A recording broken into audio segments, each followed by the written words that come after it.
അല്പസമയം മുമ്പ് നമ്മൾ ഇന്നലെ പ്രോമോയിൽ കണ്ട അനീഷ് അനുമോളോട് തൻ്റെ മനസ്സിലുള്ള സ്നേഹം തുറന്നു പറയുന്ന ആ ഒരു രംഗമൊക്കെ കഴിഞ്ഞിട്ടോ. അത് ലൈവിൽ കഴിഞ്ഞപ്പോൾ അനുമോൾ കരുത്തിയിരിക്കുന്നത് ഒരു പ്രാങ്ക് ആണെന്നാണ്. വ്യക്തമായ മറുപടിയൊന്നും അനുമോൾ കൊടുത്തിട്ടില്ല. അതിന് മുമ്പായിട്ട് തന്നെ അനീഷ് അവിടെ നിന്ന് എഴുന്നേറ്റ് പോയി. നമുക്ക് വീഡിയോയിലൊക്കെ പോകാം. ആദ്യമായിട്ട് കാണുന്ന പ്രേക്ഷകരാണെങ്കിൽ കൂടുതൽ ബിഗ് ബോസ് വിശേഷങ്ങൾക്കായിട്ട് യൂട്യൂബ് ചാനൽ സബ്സ്ക്രൈബ് ചെയ്യുക. അല്പസമയം മുമ്പാണ് നമ്മൾ പ്രോമോയിൽ കണ്ട ആ ഒരു പോർഷൻ എത്തിയത്. അനുമോൾ ഗാർഡനിൽ ഇരിക്കുന്ന സമയത്താണ് അനീഷ് അങ്ങോട്ടേക്ക് വരുന്നത്. നല്ലപോലെ ഉറങ്ങാൻ പറ്റിയോന്ന് അനുമോളോട് അനീഷ് ചോദിക്കുന്നു. അപ്പം രാത്രി ചേട്ടൻ എന്താ പെട്ടെന്ന് എഴുന്നേറ്റ് കണ്ണ് തുറന്ന് കിടക്കുന്നുണ്ടായിരുന്നല്ലോ എന്ന് അനുമോൾ പറയുന്നുണ്ട്. അപ്പോൾ അനീഷ് പറയുന്നത് നേരം വെളുപ്പിനെ ആയെന്ന്. ഞാൻ പതിവിലും നേരത്തെ ഇന്ന് എഴുന്നേറ്റു. ഒരു 3 തവണയെങ്കിലും അനീഷ് റിപ്പീറ്റ് ചെയ്തിട്ടുണ്ട് പല സമയങ്ങളിലായിട്ട്. അത് ഈ ഒരു വിഷയത്തിലേക്ക് കിടക്കാനുള്ള ഒരു സ്റ്റാർട്ടപ്പ് ആയിരിക്കാം. അത് കഴിഞ്ഞ് എന്നെക്കുറിച്ചുള്ള അഭിപ്രായം എന്താണ് എന്ന് അനുമോളോട് ചോദിക്കുകയാണ്. അപ്പോൾ അനുമോൾ പറയുന്നു, ആദ്യമൊന്നും എനിക്ക് വലിയ ഇഷ്ടമുണ്ടായിരുന്നില്ല, പിന്നീട് കുഴപ്പമില്ല, നല്ലൊരു മനുഷ്യൻ, നല്ലൊരു വ്യക്തിത്വത്തിനോടുമ എന്ന് പറയുന്നു, എല്ലാവർക്കും ഇഷ്ടപ്പെടും.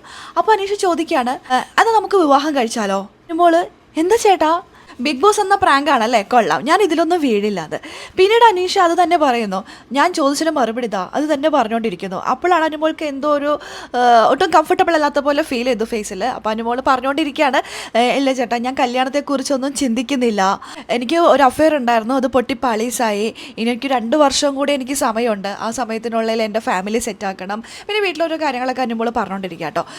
പറഞ്ഞുകൊണ്ടിരിക്കുന്ന സമയത്ത് തന്നെ അനീഷ അവിടെ നിന്ന് എഴുന്നേറ്റ് പോകുന്നു, ഒരു മറുപടി പോലും പറയുന്നില്ല. അനീഷ് ചോദിച്ച മറുപടി കിട്ടിയില്ല.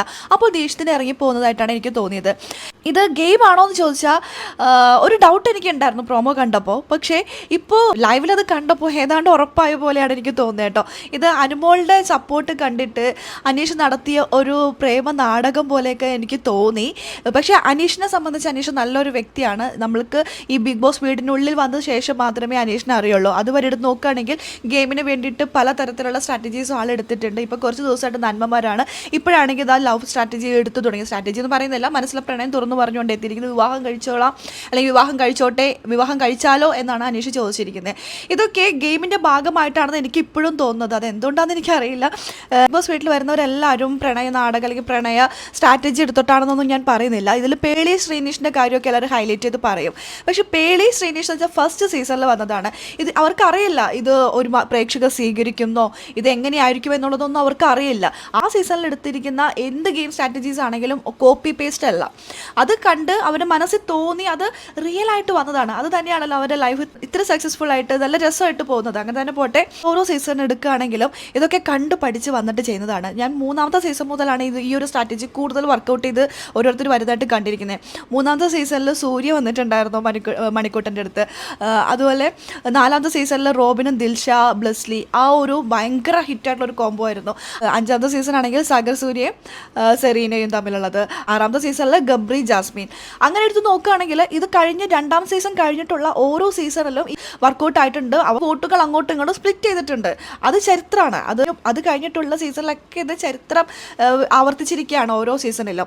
അത് തന്നെ ഈ സീസണിൽ ആവർത്തിച്ചതായിട്ടാണ് എനിക്ക് തോന്നുന്നത്. ഈ സീസണിൽ ലവ് സ്ട്രാറ്റജി ഒന്നും പ്രത്യേകിച്ച് ഉണ്ടായില്ല. പിന്നെ ഈ സീസണിൽ അങ്ങനെ ലവ് സ്ട്രാറ്റജി ഒന്നും ഉള്ളതായിട്ട് എനിക്ക് തോന്നിയിട്ടില്ല. അത് അവസാനം വന്നിരിക്കുകയാണ്. പ്രേക്ഷകരെല്ലാം ആഗ്രഹിക്കും ഇത് വേണ്ടതെന്ന് കരുതിയിട്ട് കൊടുത്തതാണോ എന്താണെങ്കിലും നമുക്ക് നോക്കാം. അതിനുള്ള അനുമോളാകെ സങ്കടത്തിലാണ്, വിഷമത്തിലാണ്, എന്തോ ആലോചിച്ചൊക്കെ കൊണ്ടിരിക്കുന്നുണ്ട്. നമുക്ക് നോക്കാം എന്താണെന്നുള്ളതല്ല. ഇതിലൊരു മറുപടി അനീഷ് അല്പസമയത്തിനുള്ളിൽ കൊടുക്കും, അല്ലെങ്കിൽ അനീഷും അനുമോളും തമ്മിലുള്ള അടുത്ത കോൺവെർസേഷൻ അടുത്ത സമയത്തിനുള്ളിൽ തന്നെ ഉണ്ടാകുമെന്ന് നമുക്ക് വിചാരിക്കാം. അതിലൂടെ ഒരു കൺക്ലൂഷൻ കിട്ടുമായിരിക്കും. നമുക്ക് നോക്കാം, കാത്തിരുന്ന് തന്നെ കാണാം.